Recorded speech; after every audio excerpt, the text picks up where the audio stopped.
Hello friends, welcome to CS centre. आज हम एक नया टॉपिक पॉलिटी का कवर करेंगे जिसको हम कहेंगे जुडिशरी। हमेशा न्यूज़ में होता है, आज भी न्यूज़ में है। इस वजह से हम इसको डिटेल में डिस्कस करेंगे कि क्या इसका एस्पेक्ट होता है, कॉन्टेक्स्ट क्या है जो न्यूज़ में है। सबसे पहले ये बताता हूँ आपको, जो chief justice of the Manipur के हैं उनका अभी अपॉइंटमेंट में डिले हो रहा है। ठीक है, रीजन ये भी हो सकता है कि जैसे मान लीजिए कि अभी मणिपुर में जो है कि अभी वायलेशन इस तरह के कुछ अनस्टेबिलिटी है, या और भी कुछ चीज़ें हो सकती हैं, या फिर इस तरह की पॉलिटिकल इंटरफेरेंस ऑब्जेक्टिव हो सकता है। यहाँ पे हमारे लिए कोई पॉलिटिकल या फिर अदर कोई एक्सक्यूज नहीं है, बस इतना इम्पोर्टेंट है जो जजेस होते हैं सुप्रीम कोर्ट, हाई कोर्ट के, उनका किस तरह से काम होता है, किस तरह से अपॉइंटमेंट होता है, किस तरह से इनकी एलिजिबिलिटी डिसाइड की जाती है, और इनको क्या क्या पैरामीटर होता है, और इनके वर्क या जॉब या फिर बोल सकते हैं इनकी ड्यूटी क्या होती है। आज हम पार्ट 1 डिस्कस करेंगे जुडिशरी को लेकर के। इसी में हम कई चीज़ें ला करके डिस्कस करेंगे, जैसे supreme court, high court, lower court, ये भी डिस्कस होगी पार्ट 2 पार्ट 3 में। लेकिन फिलहाल आज जो हम डिस्कस करेंगे, आज जो हम यहाँ पे बातें करेंगे, वो केवल केवल सुप्रीम कोर्ट या उच्चतम न्यायालय बोल सकते हो। सारी हिंदी में मुझे गड़बड़ी हो रही है, सुप्रीम कोर्ट की बात कर रहा हूँ मैं, सुप्रीम कोर्ट की ही बात कर रहा हूँ मैं। तो सुप्रीम कोर्ट के बारे में यहाँ पे डिस्कस करेंगे इन द डिटेल में कि क्या क्या होते हैं इनके जो है कि ड्यूटी, पावर एंड वर्क कैसे कैसे ये फॉलो करते हैं। कॉन्टेक्स्ट हम जान गए कि हमेशा न्यूज में होता है जजों की अपॉइंटमेंट लेकर के कुछ पॉलिटिकल और जुडिशरी के बीच में कॉन्फ्लिक्ट देखने को मिलता है जब गवर्नमेंट होती है। कुछ दिन पहले जब हमारे किरण रिजिजू जी जो लॉ मिनिस्टर थे, कानून मंत्री जब थे, तो इन्होंने बड़ी मतलब क्रिटिसिज्म या फिर इस तरह से बोल सकते हो कि बहुत सी चीज़ों को लेकर के बातें करते थे। अपॉइंटमेंट का प्रोसीजर जो है, जैसे कोलिजियम सिस्टम है मेजरली। 2019 में गवर्नमेंट ऑफ इंडिया, भारत सरकार ने कुछ ऐसा कदम उठाया था कि जिससे सुप्रीम कोर्ट को लगा कि हमारी स्वतंत्रता या हमारी निर्भरता, इंडिपेंडेंसी खतरे में हो सकती है। फिर 2019 में उठाए गए कदम को फिर सुप्रीम कोर्ट ने अनकॉन्स्टिट्यूशनल या इनवैलिड कर दिया। उसको कहा जाता है NJAC, national judiciary appointment commission. कुल जो सेंटर का पॉइंट बनता है सुप्रीम कोर्ट या जुडिशरी में लेकर के जजों की अपॉइंटमेंट के लेकर के, कुछ लोग ये भी कहते हैं कुर्सी का मामला, कुछ लोग ये भी कहते हैं कि सुप्रीम कोर्ट या फिर जो जुडिशरी हाई कोर्ट है, इसमें कहीं ना कहीं नेपोटिज्म का सिस्टम चलता है, जिसके फादर या फिर जिसके पूर्वज होते हैं जज, उसी की पीढ़ियां दर पीढ़ियां आती हैं। ये भी कहा जाता है उसमें डाइवर्सिफिकेशन नहीं है, और कहीं ना कहीं इसमें ट्रांसपेरेंसी की जो है कि कमी है। तो ट्रांसपेरेंसी, रिस्पॉन्सिबिलिटी, अकाउंटेबिलिटी जो 3 वर्ड किए जाते हैं, ये बहुत ही ब्रॉडर होता है। किसी भी ऑर्गेनाइजेशन, किसी भी संगठन के लिए अगर आप इस 3 शब्द का अगर प्रयोग करें, यूज करें वर्ड का, तो काफ़ी ही अच्छा होता है। लेकिन उस पे जो पैरामीटर लाया जाता है, अकाउंटेबिलिटी, ट्रांसपेरेंसी और रिस्पॉन्सिबिलिटी, ये सारी चीज़ों पे बहुत अलग अलग लोग अलग अलग तरीके से अपनी आइडियोलॉजी के बेस पे लाते हैं। अगर ट्रांसपेरेंसी की बात की जाए जुडिशरी या जजों की अपॉइंटमेंट को लेकर के, तो इसमें ट्रांसपेरेंसी में दिक्कत नहीं है।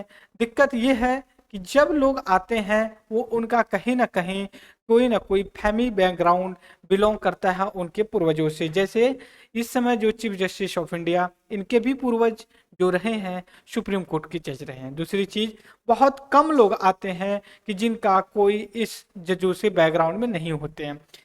विडंबना यहाँ पे निकल करके आती है, या फिर जो डिस्प्यूट या कॉन्फ्लिक्ट निकल करके आता है कि जो जुडिशरी या सुप्रीम कोर्ट, हाई कोर्ट के अपॉइंट होते हैं जो जज है, उनका एक अलग तरीके का क्राइटेरिया होता है। अब ऐसा नहीं है कि आपको एंट्रेंस एग्जाम दे करके तैयार करना होता है, जैसे हम आईएएस या सिविल सर्विसेज की तैयारी या प्रिपरेशन करते हैं, उसमें एक अलग प्रोसीजर है, हम उसको डिस्कस करेंगे। यहाँ पे आज हम बेसिक से डिस्कस करेंगे, अपॉइंटमेंट लेकर के या फिर इस्टेब्लिशमेंट आप लेकर के फेडरल कोर्ट से सुप्रीम कोर्ट, सुप्रीम कोर्ट से आज जो सुप्रीम कोर्ट का डेवलपमेंट हुआ है, उन सारी चीज़ों को लेके हम डिस्कस करेंगे। सबसे पहले अगर सुप्रीम कोर्ट की बात करते हैं हम, यहाँ पे तो जो जजेज होते हैं इनकी अपॉइंटमेंट, जो कोलिजियम सिस्टम होता है, इसको लेके हमेशा जो कि कंट्रोवर्सी निकलती है। ये कोलिजियम सिस्टम कब आया, कैसे आया, ये सारी सिस्टम हम डिस्कस करेंगे। जो कोलिजियम सिस्टम होता है, ये 4 सीनियर जज और जो है कि चार सीनियर जज और एक चीफ जस्टिस होते हैं। ये ग्रुप होता है 5 लोगों का। मैंने यहाँ पे मूर्ति लगा रखी है इन लोगों की। इसके बाद अगर जो न्यूज में है इनके बारे में देख लीजिए। जस्टिस सिद्धार्थ मिरुदल, ठीक है, इनको लेकर के it has been six collegium propose justice Siddharth मिरुति ने fail has sent by center to state government. A top court in the second judge case had held that a consultation process should be done in the 6 week. अब आपके दिमाग में ये भी आना चाहिए सेकंड जजेस क्या है। तो सेकंड जज, थर्ड जजेस केस, फर्स्ट जज। आइए अब हम चलते हैं अपने पीडीएफ के थ्रू जो कि इसको डिस्कस करेंगे। इसमें डिस्कस करेंगे सबसे पहले सुप्रीम कोर्ट के बारे में, देखेंगे कि क्या क्या बेसिक चीज़ें होती हैं। यहाँ पे सुप्रीम कोर्ट का ओरिजिन हम देखना शुरू करेंगे, कहाँ से इसका डेवलपमेंट होता है, कहाँ से ये इसका नाम चेंज होता है।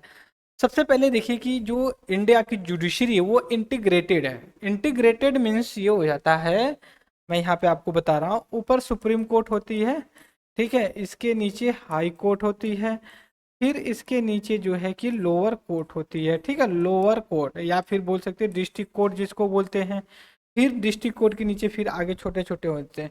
कहने का मतलब ये होता है कि ये जो रूल बनाता है ये इस पे भी फॉलो होता है और इन पे भी जाकर के फॉलो होता है। बात समझिएगा, सबको एक प्रॉपर यो फिर बोल सकते हैं इंटीग्रेटेड लॉ जो बने होते यूनिवर्सल लॉ, उसी के हिसाब से ये काम करते हैं। इंडिया का इंटीग्रिटी है, इंटीग्रेटेड जो कि जुडिशरी सिस्टम है, और ये टॉप पे होती है, ये हम सभी लोग जानते हैं।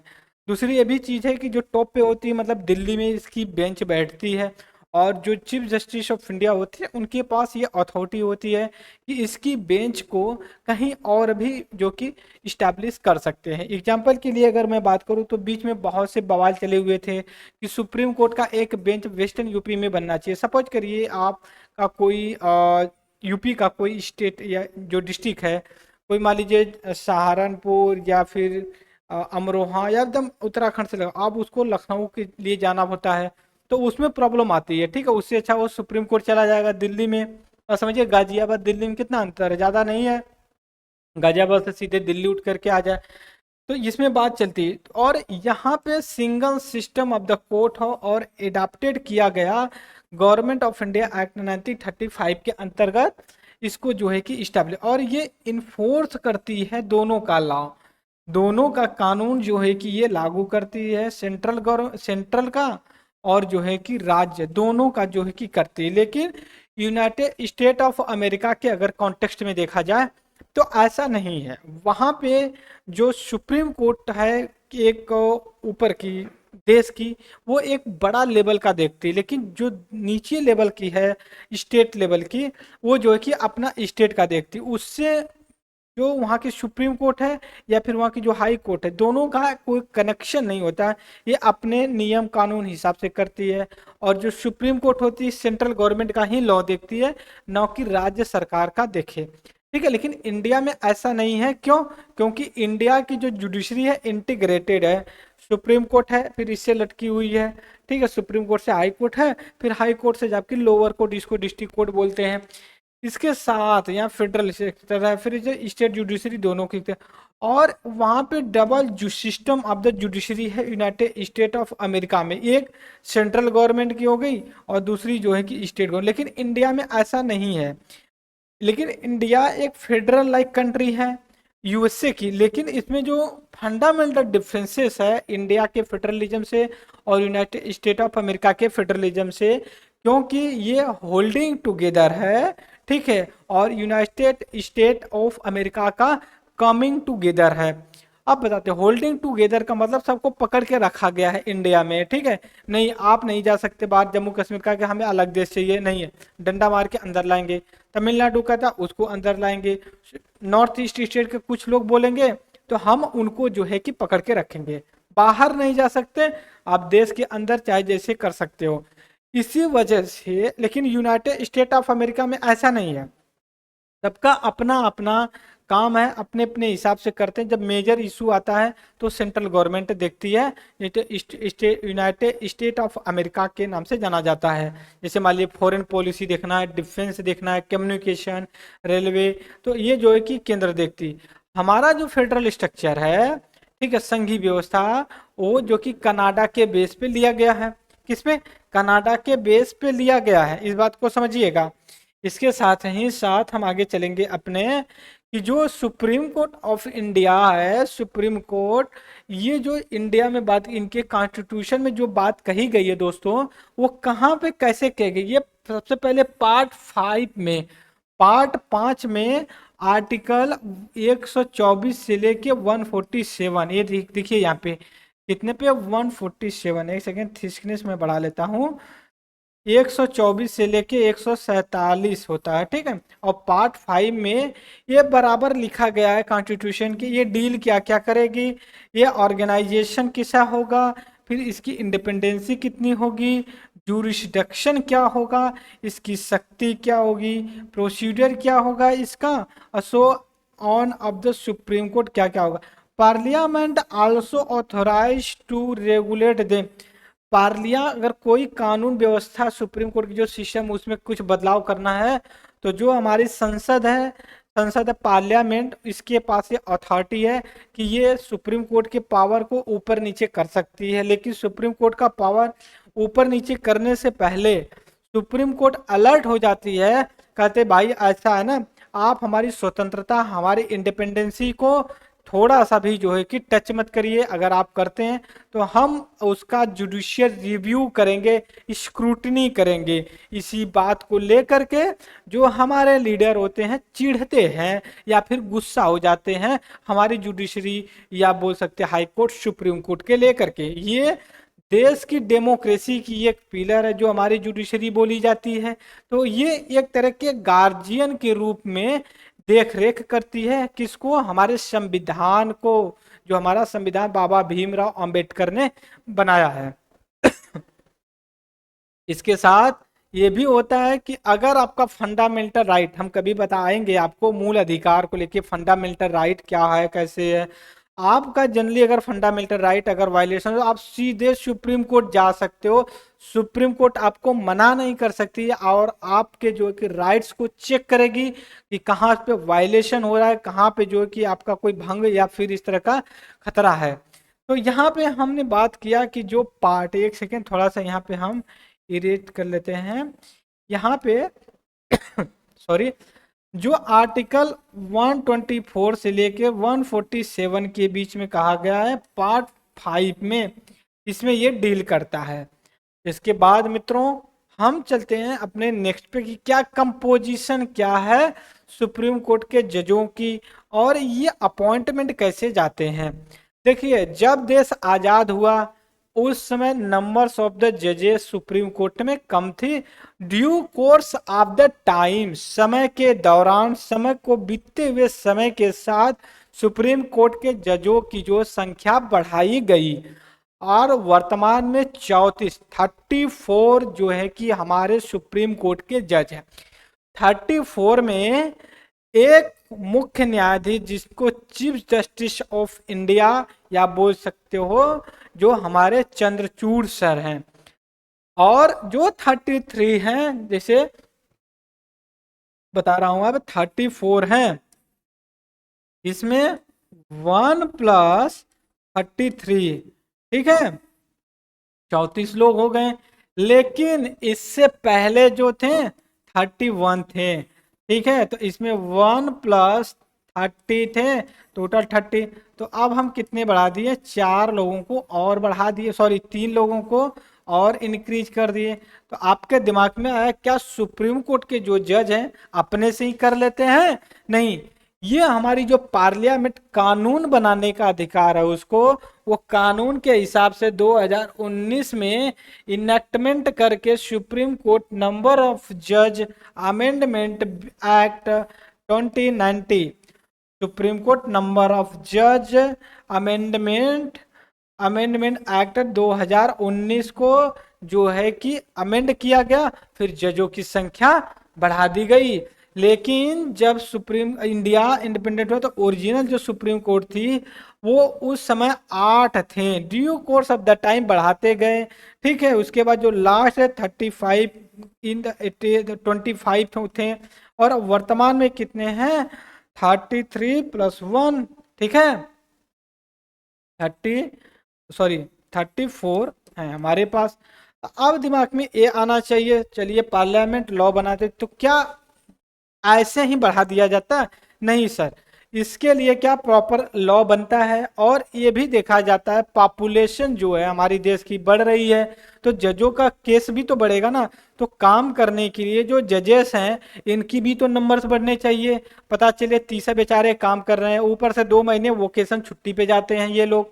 ठीक है, मैं क्रिटिसिज्म नहीं कर रहा हूँ, न्यूज में आता है, लोग क्रिटिसिज्म करते हैं। हॉलीडे ये जो भी डे होता है इन लोगों का अपना करते, समर विंटर जो वोकेशन होता है, तो वो अलग सब्जेक्ट है। लेकिन जुडिशरी को हम क्रिटिसाइज नहीं कर सकते, उसकी आलोचना नहीं कर सकते, लेकिन किया जाता है क्योंकि डेमोक्रेसी है। इसके बाद हम आगे चलेंगे, जो इनका अपॉइंटमेंट होता है। अपॉइंटमेंट को लेके मित्रों ना बड़ा ही एक विचित्र सा चित्र बनता है। हमेशा लोग ब्लेम करते हैं सुप्रीम कोर्ट के, हाई कोर्ट के जो जजेस हैं उनकी अपॉइंटमेंट नियुक्ति में बहुत ही धांधली या इस तरह का कुछ देखने को मिलता है।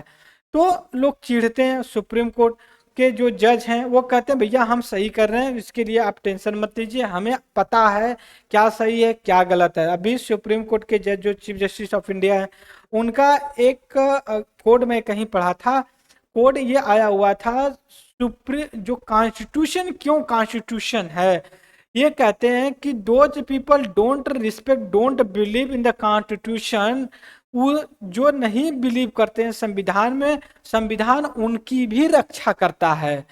बात समझिएगा, मान लीजिए ए पर्सन है, वो कहते हैं संविधान को हम नहीं मानते, जब मुसीबत में पड़ते हैं ना तब भी उनको जो कि हाई जो क्या बोलते हैं कॉन्स्टिट्यूशन है वो इनका रक्षा करता है। सपोज करिए ये व्यक्ति है, ठीक है, ये व्यक्ति है और ये कहता है अरे यार कॉन्स्टिट्यूशन कुछ नहीं, छोड़ो जाने दो। पता चले इनका फंडामेंटल राइट कोई वायलेट कर रहा है, तो ये भागे कहाँ जाएंगे? Supreme court. सुप्रीम कोर्ट जाएंगे तो संविधान के अनुसार जा रहे हैं तो ये प्रोटेक्ट करेंगे। तो जो चंद्रचूड़ सर का स्टेटमेंट था काफी ये इंटरेस्टिंग मुझे लगा। इसके बाद देखिए जो जजों का अपॉइंटमेंट लेकर के है, इस पे बता देता हूं। पहली बात तो ये देखिए, अपॉइंट किया जाता है प्रेसिडेंट के द्वारा आफ्टर कंसल्टेशन ऑफ द जजेस के। अब हम यहाँ पे थोड़ा सा सिनारियो आपके साथ कंसल्ट करेंगे, क्या सिनारियो है, किस तरह के स्ट्रक्चर या जो भी फॉर्मेट बनता है। फॉर्मेट कुछ इस तरह से बनेगा मित्रों, जैसे मान लीजिए हाई कोर्ट, सुप्रीम कोर्ट पहले लिखते हैं, supreme court and high court, ठीक है, दोनों हैं, इनके जज होते हैं, एक सेकेंड, जजेस होते हैं। अब क्या होता है, इनका जो अपॉइंटमेंट होता है, अपॉइंटमेंट होता है किसके द्वारा होता है? प्रेसिडेंट से, ठीक है, प्रेसिडेंट से। अब प्रेसिडेंट क्या करते हैं? प्रेसिडेंट को कौन ऑर्डर देता है? ऑर्डर तो बोल सकते हैं गवर्नमेंट ऑफ इंडिया या काउंसिल ऑफ मिनिस्टर जो सरकार है। अब आज सरकार किनको सजेस्ट करती है? सजेस्ट करने के लिए देखिए ये कोलोजियम, कोलोजियम सिस्टम है, ठीक है, कोलोजियम सिस्टम है। ये 4 1+4 के मतलब 5 लोगों का ग्रुप बनेगा, ठीक है। ये क्या करेंगी? कुछ सेलेक्ट करेंगी नाम, ठीक है, सेलेक्ट करेंगे, फिर इसके बाद गवर्नमेंट के पास भेजेंगे, गवर्नमेंट स्क्रूटनी कर करके ऑर्डर, फिर प्रेसिडेंट को करिए ओके ठीक है डन, आप इनको अपॉइंट कर दीजिए। तो ये जो 3 केसेस में निकल करके आया है, हम इसको डिस्कस करेंगे। प्रेजेंट टाइम सुप्रीम को आसन तो 34 जजेस की बात है। फिर इनका अपॉइंटमेंट को लेकर के बात कर रहे हैं, प्रेसिडेंट करते हैं कंसल्टेशन ऑफ द सच जजेस, जो कोलोजियम सिस्टम है। कोलोजियम सिस्टम का जो कंट्रोवर्सी आई ना मित्र, वो सबसे निकल करके जो आई कंसल्टेशन पे। कंसल्टेशन का मतलब ये है कि जब प्रेसिडेंट अपॉइंट करेगा तो जो जज होते हैं सुप्रीम कोर्ट के जज, उनसे कंसल्ट करेगा। तो बात ये आई कि जो कंसल्ट करेंगे सुप्रीम कोर्ट के जो जज हैं चीफ जस्टिस, ये हो सकता है कि उनका ओपिनियन प्रेसिडेंट के ओपिनियन से अलग हो जाए। तो फिर इस केस में कौन किसकी बात मानेगा? तो कॉन्फ्लिक्ट देखने को मिल रहा था, ठीक है। तो कंसल्टेशन बाद में ऐसा शब्द बन करके निकल गया कि मानना ही है। Is that clear? तो ये तीसरी जो जजेस केस आई, फर्स्ट केस जजेज आया, पहला जज केस आया, एक सेकेंड मैं यहाँ पे कर लेता हूँ। पहला जजेस केस आया कब आया? 1982 में आया। दूसरा जो जजेस केस आया तो एक्सचेंज ऑफ व्यू की बात आई, ठीक है, इसका एक एक्सचेंज ऑफ व्यू। जब सेकेंड जजेस केस आया, यहाँ पे आप देखेंगे ये आपका फर्स्ट जजेस केस हो गया, ये सेकेंड जजेस केस हो गया 1993 में। ये adverse early ruling the change the meaning of the word consultation to occurrence, hence is rule that advise and receive by the chief justice of India binding. ये कह दिए कि बाइंडिंग होगा, जो suggestion chief justice of India देंगे ना वो binding होगा प्रेसिडेंट के ऊपर। प्रेसिडेंट उन्हीं को अपॉइंटमेंट करेंगे, नियुक्ति करेंगे जिनको सुप्रीम कोर्ट के चीफ जस्टिस ऑफ इंडिया ने कहा है अपॉइंटमेंट करने के लिए। सपोज करिए अमन नाम के एक व्यक्ति को सुप्रीम कोर्ट के जो जज हैं, चीफ जस्टिस ऑफ इंडिया, इन्होंने कहा इनको अपॉइंटमेंट करिए प्रेसिडेंट से, तो प्रेसिडेंट को इन्हीं को अपॉइंटमेंट करने का बाइंडिंग बना दिए। लेकिन बाद में निकल करके ये बात आई कि भैया एक जज, जब चीफ जस्टिस जो मुख्य न्यायाधीश हैं, चीफ जस्टिस ऑफ इंडिया है, यही सर्वे सर्वा हो जाएंगे तो दिक्कत आएगी। तो कंक्लूजन में निकल करके आया थर्ड जजेस केस में, यहाँ पे हम अभी बात करेंगे, एक सेकेंड, थर्ड जजेस केस यहाँ पे देख सकते हो आप, थर्ड जजेस केस 1998 में। कि नहीं ऐसा है ना भैया कि ये कंसल्टेशन का एक प्रोसेस होगा, इसमें क्या होगा 4+1 4 और जजेज होंगे सीनियर, इनमें जो कि कंसल्टेशन होगा, फिर ये सजेस्ट करेंगे किनको? गवर्नमेंट। जनरली ये तो कहा जा रहा है कि प्रेसिडेंट को सजेस्ट कर रहे हैं, लेकिन एक बात आप संविधान में पढ़ेंगे, प्रेसिडेंट जो राष्ट्रपति होते हैं वो एक भी काम बिना काउंसिल ऑफ मिनिस्टर के सलाह के बिना नहीं कर सकते। कोई अनएडवाइज अगर बिना कर देते हैं दिए तो जो प्रेसिडेंट है उनके काम को अनकॉन्स्टिट्यूशनल और संवैधानिक जो कि घोषित कर दिया जाएगा। ये बढ़िया से लिखा गया है। कहते हैं कि कोई भी काम जो प्रेसिडेंट करेंगे उसके लिए वो जो प्रेसिडेंट माली जो भी काम करेंगे वो काउंसिल ऑफ मिनिस्टर के एडवाइज, ठीक है, एडवाइज के रूप में काम करेंगे। और ये जो काउंसिल ऑफ मिनिस्टर है इसका जो हेड करते हैं, ठीक है, हेड जो करते हैं वो हमारे प्राइम मिनिस्टर सर है, ठीक है, sir prime minister of India होते हैं, ये प्रेसिडेंट से करेंगे। अगर इनके बिना अगर कुछ काम करते हैं तो इनका काम असंवैधानिक अनकॉन्स्टिट्यूशनल होगा, काम को नहीं मार। तो आप समझिए प्रेसिडेंट को ये सलाह, जो कॉलेजियम सिस्टम है वो किसको अपनी रिपोर्ट भेज रही है? कहने को प्रेसिडेंट को, लेकिन प्रेसिडेंट बस एक आगे एक फ्रेम रखा गया है, पीछे से वो काम करते हैं काउंसिल ऑफ मिनिस्ट्री या प्राइम मिनिस्टर। इसी बात को लेकर के बड़ी और सुप्रीम कोर्ट और गवर्नमेंट ऑफ इंडिया के बीच में कॉन्फ्लिक्ट देखने को मिल जाता है। क्या कॉन्फ्लिक्ट देखने को मिलता है मित्रों?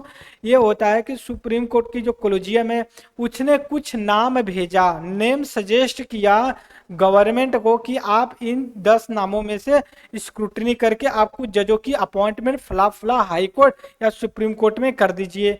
तो गवर्नमेंट उस पर क्या करती, कुछ दिन रोक ले लेती है, या फिर कुछ जजों का जो कि वो नहीं सजेस्ट करते हैं, कुछ लोगों का करते हैं। मान लीजिए 5 लोगों का सजेस्ट किया सुप्रीम कोर्ट के जज कॉलेजियम ने, इन्होंने 2 लोगों का किया और 3 लोगों का कुछ बताया ही नहीं, तो सुप्रीम कोर्ट के जो जज है फिर तिल मिला जाते हैं।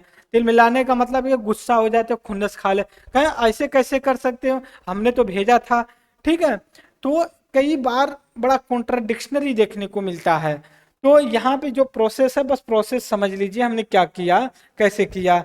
फिर इसके बाद थर्ड जजेस केस में हमने पूरा कंप्लीट करके लाया। इसके बाद इसी चीज को मद्देनजर रखते हुए दोस्तों जो 4 जजेज होंगे, एक चीज मैंने बता दें, जो 4 जजेज होते हैं, एक जो जज चीफ जस्टिस होते हैं, तो ये सबसे सीनियर टॉप 5 से उठा लेंगे, ठीक है, उम्र के हिसाब से, एक्सपीरियंस के हिसाब से उनको निकाल लेंगे, उम्र के हिसाब से ज्यादा प्रेफरेंस दिया जाए। अब इसी चीज को लेकर के जो प्रेजेंट टाइम में गवर्नमेंट है काफी आतुर रहती है जुडिशरी में अपॉइंटमेंट को लेकर के, और सुप्रीम कोर्ट कम नहीं है, वो एकदम ठंडे होके पड़ी रहती है, कहती ठीक है आप आइए तो हम देखते हैं। फिर उसके बाद गवर्नमेंट ने आ गई सामने, कब 99 कॉन्स्टिट्यूशनल अमेंडमेंट एक्ट 2014 के अंतर्गत आ गई। और उसके बाद कही कि अच्छा ऐसा काम कर रहे हो आप, अमेंडमेंट बिल लेकर के आए। अब उसमें कह दिया कि एक कमीशन होगा, और वो बिल का नाम था कि national judiciary appointment commission act 2014। Sorry, मैं बोलना चाहता हूं कि मैंने 2019 बोल दिया था, लेकिन 2014-15 में एक केस आया हुआ था। ठीक है, मैं शुरू में 2019 बोल दिया था। तो ये जो एनजेएसी का केस आया, NJAC national judiciary appointment commission, ये 99 कॉन्स्टिट्यूशनल अमेंडमेंट के थ्रू लाया गया। तो अच्छा आ गया। फिर उसके बाद पिटिशन कोलिजियम ने अपना डिसीजन दिया, कहा ऐसा है जो ये आप ला रहे हो एनजेएसी ना, ये सही नहीं है। अब गवर्नमेंट ने क्या कहा, गवर्नमेंट ने कहा क्यों नहीं सही, तो कहा अच्छा ठीक है हम बताते हैं। बताने में ये कहा कि जो आप इसमें 6 लोगों को ला रहे हो, जो भी ला रहे हो, इसमें ये भी प्रोविजन था गवर्नमेंट के भी लोग रहेंगे। क्या है कि आप इसमें गवर्नमेंट का अपना एजेंट भेज करके आप हमारे जो कि इंडिपेंडेंसी में कहीं ना कहीं सेंध डालना चाहते हो आप। ठीक है, फिर इसके बाद इवेंचुअली यही हुआ कि इसको जो कि ये अनकॉन्स्टिट्यूशनल डिक्लेयर कर दिया गया 2015 में, 1 साल के बाद। ठीक है, कहा कि नहीं ये जो है फिर सब गलत है। फिर अभी हाल में ये बात चल रही थी, फिर जो है कि बिल आएगी, लेकिन हालांकि नहीं आया। बीच में किरण रिजिजू सर जो लॉ मिनिस्टर थे, हालांकि वो रिप्लेस कर दिए गए अब वहाँ से। तो बड़ा ही अग्रेसिव इस तरह का स्टेटमेंट दिया करते थे, बहुत सी चीज़ें हुई। तो फिर उसके बाद उसको हटा दिया गया कि भाई, हटा क्या दिया गया, गवर्नमेंट का अपना पर्सनल पॉइंट ऑफ व्यू रहा होगा, फिर वो हट के दूसरे आए। तो हम जो यहाँ पे बात करें एनजेएसी से लेके कोलेजियम सिस्टम, ये सारी बात किए अभी तक। अब आते हैं कि जो चीफ जस्टिस ऑफ इंडिया बनते हैं वो कैसे बनते हैं। देखिए 1950 से लेके 73 तक मित्रों ना, वो जो सीनियर मोस्ट जज हुआ करते थे वो बन जाते थे, वही बनते थे, वही अभी भी बनते हैं। लेकिन 2 बार ऐसा इतिहास में अपने हुआ आफ्टर इंडिपेंडेंस कि सीनियर जज को ओवरटेक करके एक जूनियर जो कि जज चीफ जस्टिस बन गया। और ये कब हुआ, एक जो कि 93 में हुआ, 1973 में, और एक जो कि 1977 में हुआ। अब समझिए कि ये सिनेरियो कब का है, जब इंदिरा जी प्राइम मिनिस्टर थे। हैं, आप समझिए कि अब यही इसी को लेकर के बोला जाता है कि इतिहास में एक धब्बा है, इमरजेंसी लग गई थी। जब आप इमरजेंसी इंडिया आफ्टर इंडिपेंडेंस का पॉलिटिकल स्ट्रक्चर पढ़ेंगे तो उसमें ये सारी चीज़ें आपको देखने को मिल सकती है। तो फिर उसके बाद 2 बार ओवरटेक कर दिया, लेकिन बाद में एक रूल बना दिया सुप्रीम कोर्ट ने, नहीं ये अपॉइंट किया जाएगा जो officially chief justice of India, वो एलान, तो वो सीनियर मोस्ट जज ही होंगे। आज भी वही चीज़ें आती हैं। ठीक है, वही चीज़ को फॉलो किया जाता है। इसके बाद अगर हम आगे चलते हैं, क्वालिफिकेशन, सैलरी वगैरह, सबसे पहले बात बता दें, एक हम स्टोरी बताते हैं। भारत में सबसे अच्छी बात है या खराब मुझे नहीं पता, लेकिन इतना जरूर कहूंगा कि आप कमेंट बॉक्स में जरूर डालना। बताने जा रहा हूँ क्या है। भारत में जितनी बड़ी पोस्ट है, योग्यता एलिजिबिलिटी उतनी ही कम या छोटी है। आपको प्रेसिडेंट बनना है ना, आप केवल इंडिया का सिटीजनशिप ले लीजिए। ठीक है, आप जो कि इंडिया का प्रेसिडेंट बन जाएंगे। सबसे बड़ी पोस्ट तो वही है ना, फर्स्ट सिटीजन तो प्रेसिडेंट ही आते हैं हमारे कंट्री में। दूसरी चीज, जब आप सुप्रीम कोर्ट के जज बनना चाहते हैं तो ज़्यादा क्वालिफिकेशन की नहीं है ज़रूरत, आप लॉ किए रहते हैं या नहीं भी किए हैं, अब की बात कर रहा हूँ। अब आईएएस बने तो उसके लिए ग्रेजुएशन होता है, फिर उसके बाद प्रीलिम्स दीजिए, फिर मेंस लिखिए, फिर पर्सनालिटी टेस्ट पास करिए, फिर उसके बाद लिस्ट मेरिट बनेगी। लेकिन और आ जाइए नीचे, प्राइमरी का टीचर बनना है, मैं इंसल्ट नहीं कर रहा हूँ, बट प्राइमरी का टीचर करना, उसमें क्या है, आप बीएड कर लीजिए। ठीक है, बीएड कर लीजिए, फिर उसके बाद जो पहले पहले बीए करिए या ग्रेजुएशन, या फिर बोल सकते हैं यूजी करिए, फिर बीएड होता है कुछ, ये कर लीजिए, फिर सी टेट या टेट होता है वो पास कर लीजिए, फिर इसके बाद एक सुपर टेट आ रखा। भाई दुनिया भर का क्या करना है, सब खत्म कर दो, यहीं पे ट्रेंड कर दो बीएड को, ट्रेनिंग की जरूरत है। या फिर ग्रेजुएशन पे ही ले लो, एग्जाम हार्ड ले लो, आप ट्रेनिंग दे दो 2 साल की। जैसे आईएएस में क्या था, ग्रेजुएशन हो गए हैं आप, आईएएस क्लियर कर लीजिए, आपको जो है कि 2 साल की ट्रेनिंग मिल जाएगी, एकेडमी ट्रेनिंग मिल जाएगी, फील्ड ट्रेनिंग मिल जाएगी। तो ऐसे ही लोग होते, तो मतलब ये है कि जितने छोटी पोस्ट है या फिर छोटी नौकरी है, उतनी हायर एजुकेशन की जरूरत पड़ती है। लेकिन आप आईएएस बनना चाहते हैं तो आईएएस बनने के लिए एकदम आसान सा तरीका यह है कि आप केवल ग्रेजुएशन कंप्लीट कर लीजिए। वो अलग बात है कि एग्जाम बहुत टफ होता है, वो अलग चीज है। तो यहाँ पे जो जज बनना है आपको सुप्रीम कोर्ट का, तो सबसे पहले आप सिटीजन से रहिए।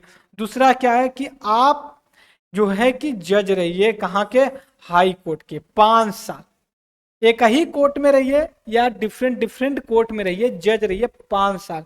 या फिर आप हाई कोर्ट के एडवोकेट रहिए 10 साल, एक ही हाई कोर्ट में या फिर डिफरेंट डिफरेंट हाई कोर्ट में। इसके बाद या फिर प्रेसिडेंट की नज़र में आप बहुत बड़े विद्वान हो, ठीक है, कि भैया ये नहीं कानून का, इनको बहुत बड़ा जो कि नॉलेज है, वो कहेगा भाई ठीक है आइए जज बन जाइए। ये नहीं कहा गया कि लॉ होना चाहिए नहीं होना चाहिए, लॉ क्लियर आना चाहिए नहीं।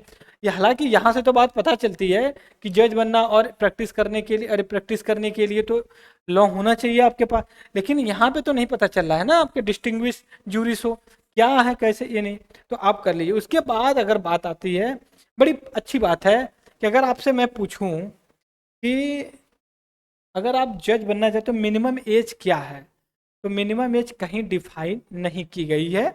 आप अगर पता चले कि 20 साल में ही लॉ कंप्लीट कर लीजिए, 20 साल हो गया, और उसके बाद आप 5 साल प्रैक्टिस कर लीजिए किसी भी हाई कोर्ट में, 25 साल, 25 साल में जो कि आप जज बन जाएंगे सुप्रीम कोर्ट के। अब समझिए कितने साल आप जज बने रहेंगे, ठीक है। आपको कम से कम 20 रुपये सारी सर्विस वहीं पे देनी पड़ेगी। तो मिनिमम एज का कहीं मेंशन नहीं किया गया, लेकिन मैक्सिमम एज का है 65। सुप्रीम कोर्ट की बात है, हालांकि अभी बात चल रही थी कि इनकी एजेस को थोड़ा बढ़ाया जाए, बट अभी ऐसा हुआ नहीं है। तो 65 साल। इसके बाद जो ओथ वगैरह शपथ वगैरह दिलाई जाती है इनको, तो जो शपथ वगैरह होता है वो प्रेसिडेंट के देख रेख में दिलाई जाती है, या प्रेसिडेंट ऐसे लोगों को अपॉइंट कर देता है कि आप उनकी जो कि वो चीज़ को करें। क्या आप ओथ में बोलते हैं, फेथ एलिगेशन जो भी चीज़ें हैं वो अलग है, क्वेश्चन में पूछा नहीं जाता। उसके बाद जो सैलरी वगैरह होती है ना, सैलरी सबसे बड़ी बात यह है कि जो चीफ जस्टिस होते हैं और जो जज होते हैं इनमें थोड़ा सा अंतर होता है, 25-30 हज़ार रुपया का। और इनको जो सैलरी कितनी होगी कैसे होगा, ये पार्लियामेंट जो होती है वो डिसाइड करती है कि हम इतने जो कि इनको सैलरी वगैरह देंगे, ठीक है। तो अभी 2018 में अमेंडमेंट किया गया, और जो चीफ जस्टिस ऑफ इंडिया है उनका 1 लाख से बढ़ा करके, ठीक है, 2,80,000 रुपये पर मंथ के हिसाब से कर दिया गया। और जो जज थे उनका 90,000 से बढ़ा करके 2,50,000, मतलब 2.5 लाख रुपये पर मंथ जजों की सैलरी मिलती है। इसके बाद रहना खाना पीना गाड़ी घोड़ा फोन टेलीफोन ये सारी चीज़ें फ्री ऑफ कॉस्ट मिलता है इनको। और दूसरी ये भी चीज़ है कि इनके पास ये है कि अगर ये जज बन गए तो उस जज के दौरान इनकी सैलरी वगैरह में कटौती नहीं किया जा सकता, ठीक है। और अब ये बात आती है कि इनको रिमूव कैसे किया जाएगा, हटाया कैसे जाएगा, ये भी चीज़ बड़ी बात है। कैसे भाई हटाएंगे आप, कहीं कॉन्स्टिट्यूशन में फिक्स नहीं है कि मतलब क्या चीज़ है कि किस बेस पे हटाया जाएगा, ठीक है। मगर 3 ग्राउंड है कि वो 3 ग्राउंड पे हो सकते हैं कि 65 साल की उम्र पूरा कर लें वो हट जाए, या फिर अपना रेजिग्नेशन प्रेसिडेंट को इन रिटर्न में दे दें, या फिर प्रेसिडेंट इनको रिमूव कर दे। तो क्या प्रेसिडेंट अपने आपस सो के उठा जो कि हाउस ऑफ द प्रेसिडेंट से और जो कि हटा दिया, नहीं ऐसा नहीं। हम पहले डिस्कस किए, जो प्रेसिडेंट ऑफ इंडिया होता है काउंसिल ऑफ मिनिस्टर के अन एडवाइस पे काम करता है।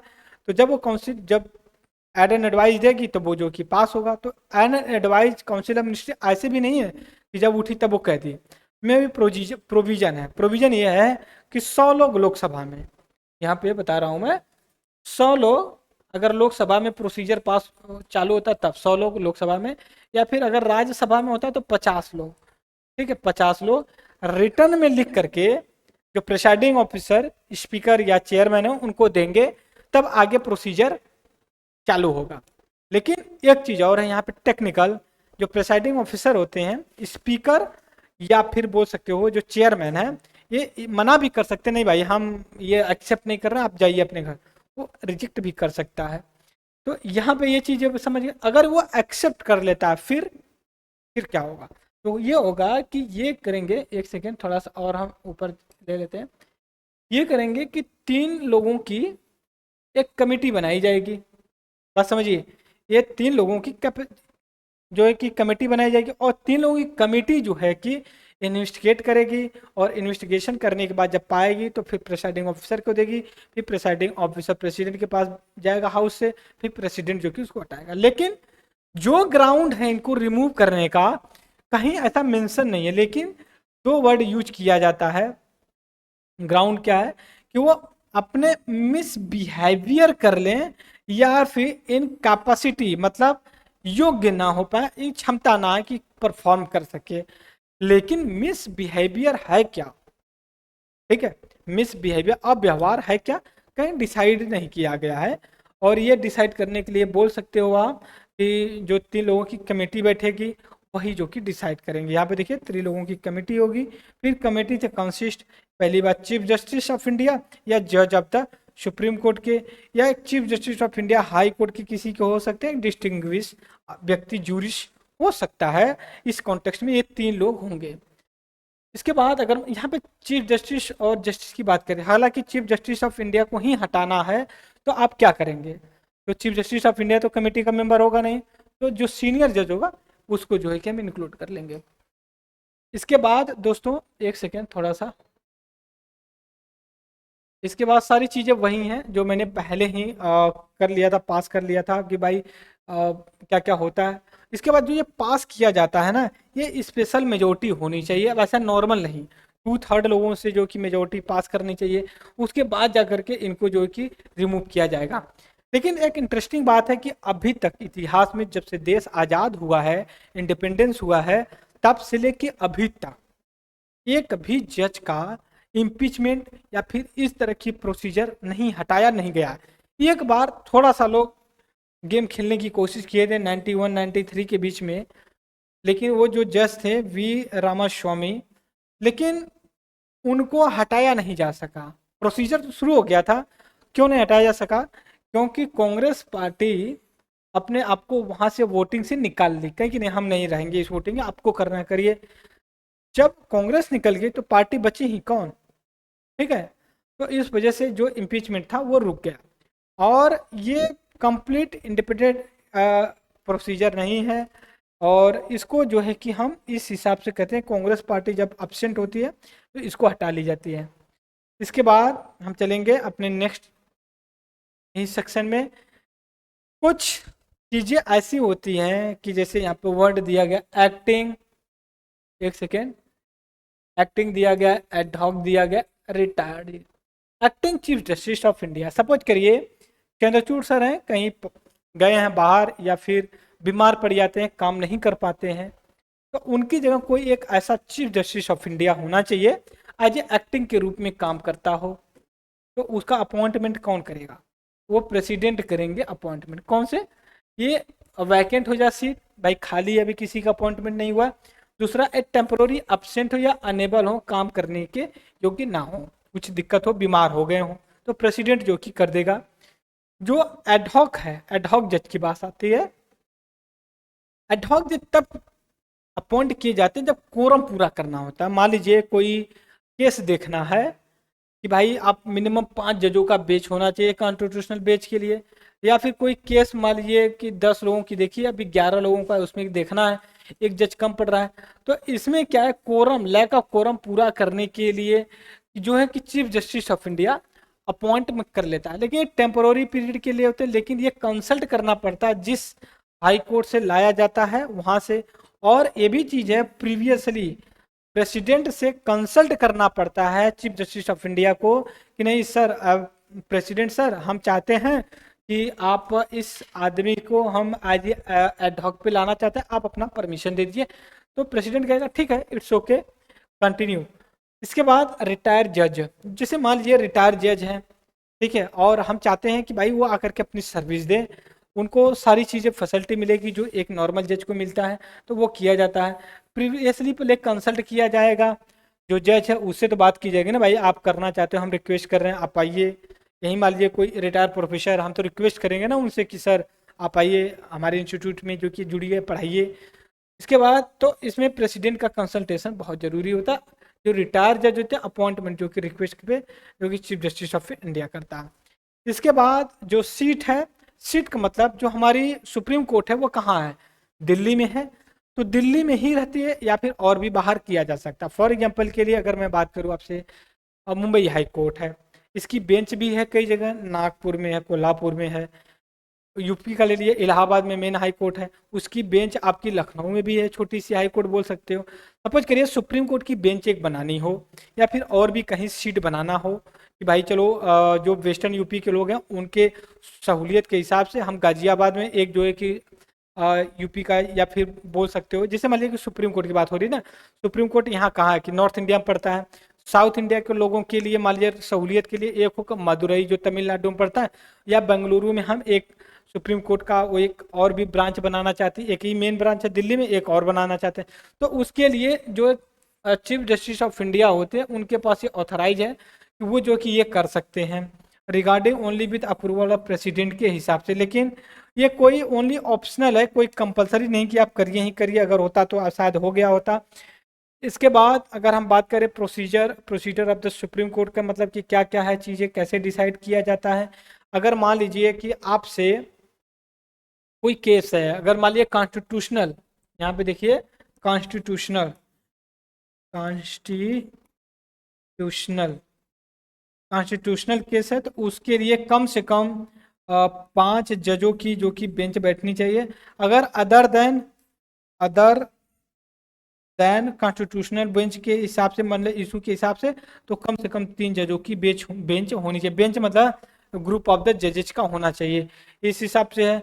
इसके बाद ये जो 143 है article, president under article the decide by bench consist of the लगभग 5 जजों की होती है, ये जो कि 143 आर्टिकल के अंतर्गत कहा जाता है।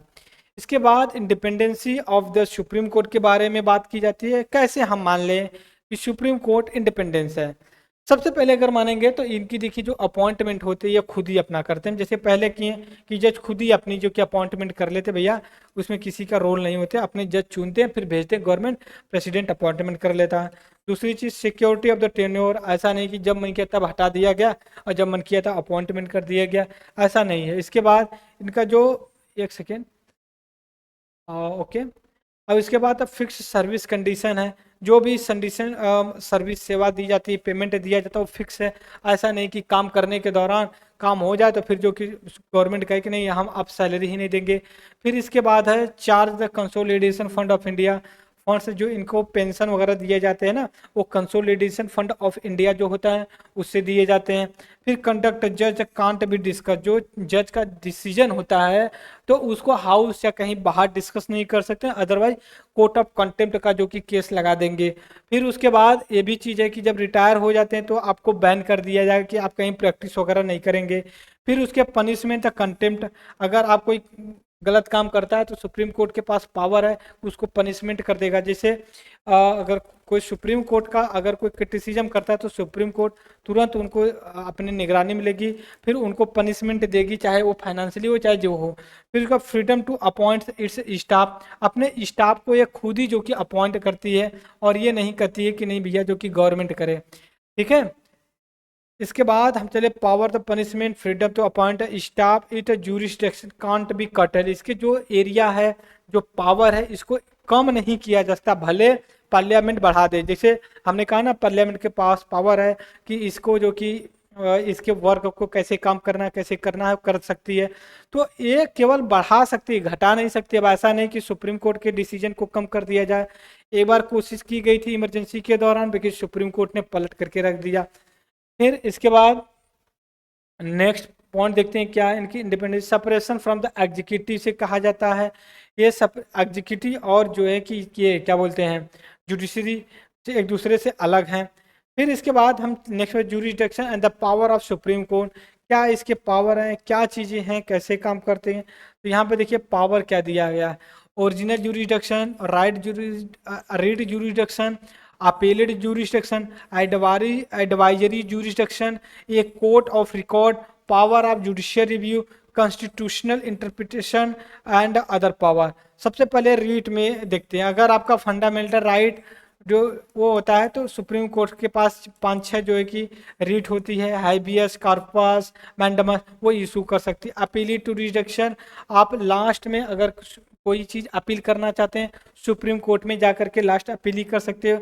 एडवाइजरी जुरिडिक्शन है, प्रेसिडेंट अगर मान लीजिए कोई एडवाइज मांगता है कॉन्स्टिट्यूशनल एक्स्ट्रा कॉन्स्टिट्यूशनल तो वो दे सकता है। एक कोर्ट एक एक कोर्ट ऑफ रिकॉर्ड रखती है, जो इसका डिस्कशन होता है ना कोर्ट में, वो रिकॉर्ड में रखा जाता है, कभी एविडेंस के रूप में यूज किया जाएगा। पावर जुडिशियल रिव्यू, मान लीजिए कोई आपका फंडामेंटल राइट या फिर कॉन्स्टिट्यूशन को वो करती है, तो जुडिशियल रिव्यू के थ्रू, स्क्रूटनी के थ्रू उसको जो है कि चेक कर सकती है। कॉन्स्टिट्यूशन को, जो हमारा संविधान है, उसको इंटरप्रिटेट करना पड़ता है, तो वो सुप्रीम कोर्ट ही करती है। अदर पावर में आते हैं। ओरिजिनल ज्यूरिडिक्शन देखते हैं क्या क्या है। ओरिजिनल ज्यूरिडिक्शन में जो फेडरल टाइप के जो इशू होते हैं ना, कि मान लीजिए सेंट्रल गवर्नमेंट हो गई, स्टेट गवर्नमेंट हो गई, या दो स्टेट के बीच में कॉन्फ्लिक्ट हो गया, मान लीजिए कि कर्नाटका और जो कि तमिलनाडु के बीच में पानी को लेकर के डिस्प्यूट हुआ। हालांकि वाटर डिस्प्यूट इसका ओरिजिनल ज्यूरिडिक्शन में नहीं है। एग्जाम्पल मैं दे रहा हूँ, दो राज्य के बीच में कॉन्फ्लिक्ट हो जाए, ठीक है, जैसे महाराष्ट्र और कर्नाटका के बीच में कुछ विलेज को लेकर के हुआ था, मराठी स्पीकिंग लैंग्वेज विलेज को लेकर के, तो ये सारी चीज़ों में करते हैं। तो ये जो कि ओरिजिनल ज्यूरिडिक्शन में आता है। सेंट्रल गवर्नमेंट और राज्य सरकार के बीच में कोई इशू आ जाए तो इसको जो कि वो देखते हैं, ठीक है।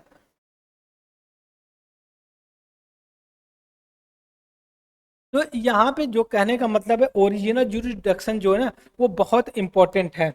इसके बाद एक सेकेंड, हम आगे देखेंगे, सीधे चलते हैं, हम नेक्स्ट अपने पेज पे चलेंगे। इसके पावर वगैरह को सब हटा देंगे क्योंकि नॉर्मल हमने डिस्कस कर लिया है, ठीक है। एडवाइजरी ज्यूरिडिक्शन होता है जो, देखिए एडवाइजरी जो ज्यूरिडिक्शन होती है ना, वो मैं यहाँ पे बात प्रेसिडेंट को, वो दो तरह की होती है। अगर एक कोर्स होता है कि पब्लिक इंपॉर्टेंट के लिए जनरल होता है, तो वो उस पर सुप्रीम कोर्ट अपना प्रेसिडेंट को अपना डिसीजन दे भी सकती है और नहीं भी दे सकती। लेकिन अगर प्री कॉन्स्टिट्यूशनल या कॉन्स्टिट्यूशनल अग्रीमेंट के लिए होता है, तो वो मैंडेटरी होता है कि सुप्रीम कोर्ट को एडवाइस देना ही पड़ता है, प्रेसिडेंट को वो देना ही पड़ता है। तो इस तरह के अगर क्वेश्चंस होते हैं ना, क्रॉस क्वेश्चन, तो उसको जो कि आप कर सकते हो। उसके बाद पावर ऑफ जुडिशियल रिव्यू की बात आती है, इंटरप्रिटेशन की बात आती है। फिर इसके बाद हम देखते हैं, इनके पास ये भी पावर है कि अपने डिसीजन को, दिए गए डिसीजन को स्क्रूटनी भी कर सकती हैं। जैसे मान लीजिए कि मैंने आपको पढ़ाया, तो मेरे पास ये पावर है कि फिर मैं स्क्रूटनी करके इसको और भी बेहतर या फिर चेंज कर दूं अपने डिसीजन को। अभी कहूँ मैं आपको जो है कि सारी पॉलिटी की क्लास पढ़ाऊँ, बाद में हम इसको कहें नहीं मैं नहीं पढ़ाऊंगा, सी एस सेंटर डेली ये आपको पॉलिटी नहीं पढ़ाएगी, इकोनॉमिक ज्योग्राफी ही बस पढ़ाएगी, तो मेरे पास ऑटोनॉमी है, मैं उसको जो कि रिमूव कर सकता हूँ। जो सुप्रीम कोर्ट होती है उसमें जज 3 तरह के होते हैं। उनकी जो है कि जो सीनियर होते हैं, सीनियर एडवोकेट होते हैं, फिर उसके बाद आप बोल सकते हैं एडवोकेट ऑन द रिकॉर्ड पे होते हैं, और अदर जज होते हैं। और जो सीनियर जज होते हैं, इनको मतलब काफ़ी रिस्पेक्ट वगैरह, इनके पास ज़्यादा ऑटोनॉमी वगैरह होती है। इसके बाद हम चलेंगे अपने नेक्स्ट, एक सेकेंड, ठीक है, हम चलते हैं अपने नेक्स्ट टॉपिक पे। सुप्रीम कोर्ट और जो कि यूनाइटेड स्टेट ऑफ अमेरिका की जो सुप्रीम कोर्ट है, इनमें कंपैरिजन कर लेते हैं। पहला कंपैरिजन है ओरिजिनल ज्यूरिसडिक्शन। जो इंडिया का supreme court original jurisdiction federal case में है, ये ओरिजिनल ज्यूरिसडिक्शन फेडरल केस में, but in the relation the novel में, नोवेल के जैसे नेवी वगैरह होती है, तो इंडिया में क्या है कि इंडिया की जो सुप्रीम कोर्ट है वो जो मिलिट्री कोर्ट वगैरह का केस उतना नहीं देखती है, ठीक है। लेकिन जब supreme court of the America के देखे हैं, तो वो नोवेल जो फौज का होता है वो भी देखती है। इसके बाद हम चलेंगे अपने नेक्स्ट लेक्चर पे। एक सेकेंड, थोड़ा सा हम इसको इंक्रीज कर लेते हैं। दूसरी चीज, जब इंडिया का जो सुप्रीम कोर्ट है, ये अपीलीट ज्यूरिसडिक्शन को करती है, constitutional, civil and criminal case को देखती है। इसके बाद ये appellate jurisdiction confined constitutional matter को केवल ही देखती है। लेकिन जब इंडिया की सुप्रीम कोर्ट को हम देखते हैं, तो ये wider description the grant special leave the appeal the any matter against the judgment of the any court tributary except military को नहीं करती है।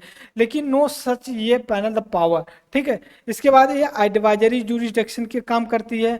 और ये जो अमेरिका की नो एडवाइजरी ज्यूरिसडिक्शन है, जैसे प्रेसिडेंट को एडवाइस देना होता है, तो इंडिया का सुप्रीम कोर्ट दे सकती है, लेकिन अमेरिका की नहीं दे सकती है। फिर इसके बाद scope of of judicial review जो है इसका लिमिटेड है, लेकिन जो अमेरिका का है वो बहुत बड़ा उसका जो कि एरिया पड़ जाता है। फिर उसके बाद citizen according to the procedure establish by the law, जो ये राइट है यहाँ पे ये देखा जाए प्रोसीजर इस्टेब्लिश बाई लॉ, जो प्रोसेस अपनाया गया है वो सही है या गलत है। लेकिन जब अमेरिका की बात करते हैं ड्यू प्रोसेस, ठीक है, ड्यू प्रोसेस मतलब जो इस्टेब्लिश कल किया गया था उसी के आधार पे आप करिए, ऐसा नहीं कुछ एक नया तरीका ला करके कर लीजिए। फिर उसके बाद it jurisdiction and power can be enlarge by parliament, इसके पावर फंक्शन जुरिस्डिक्शन को बढ़ाया जा सकता है किसके द्वारा, पार्लियामेंट को। और अमेरिका में देखा जाए जुरिस्डिक्शन द पावर आज limited to confirm by the constitution के हिसाब से किया जाता है, ना कि कांग्रेस के हिसाब से। कांग्रेस का मतलब वहां पे जो व्हाइट हाउस है उसको देखते हैं। यहाँ पे आते हैं तो अब कुछ आर्टिकल दिए गए हैं, ठीक है, कुछ आर्टिकल दिए गए हैं। इसमें जो 124 है आर्टिकल, इसमें कहा जा रहा है कि establishment and constitute the Supreme court की बात की जाती है। इसके बाद दूसरा है, कोई इंपॉर्टेंट उतना नहीं है, हम आके आते हैं जो 124C है, इसमें power of the parliament make the law की बात करते हैं। दो तीन आर्टिकल काफी इंपॉर्टेंट है, बात कर लेते हैं। जो आर्टिकल 126 बोलते हैं इसमें एक्टिंग चीफ जस्टिस की बात की जाती है, और 127 जो आर्टिकल है ये एडहॉक जज की अपॉइंटमेंट की बात की जाती है। इसके बाद 128 है जो रिटायर जज sitting at a sitting supreme court के रूप में काम कर सकते हैं। लेकिन एक और आर्टिकल काफी ये इंपॉर्टेंट है, मैं देख रहा हूँ कहाँ पे गया, ठीक है, ये 136 सुप्रीम कोर्ट में एक स्पेशल लीव पिटीशन आप डाला जा सकता है, अपील किया जा सकता है सुप्रीम कोर्ट के द्वारा। तो ये हमने आज के बेसिक में सुप्रीम कोर्ट की बात किया। और एक बार और है कि 142 और 142 कहता है enforcement of the decree and the order of the Supreme court order आज डिस्कवर एक्सेट्रा।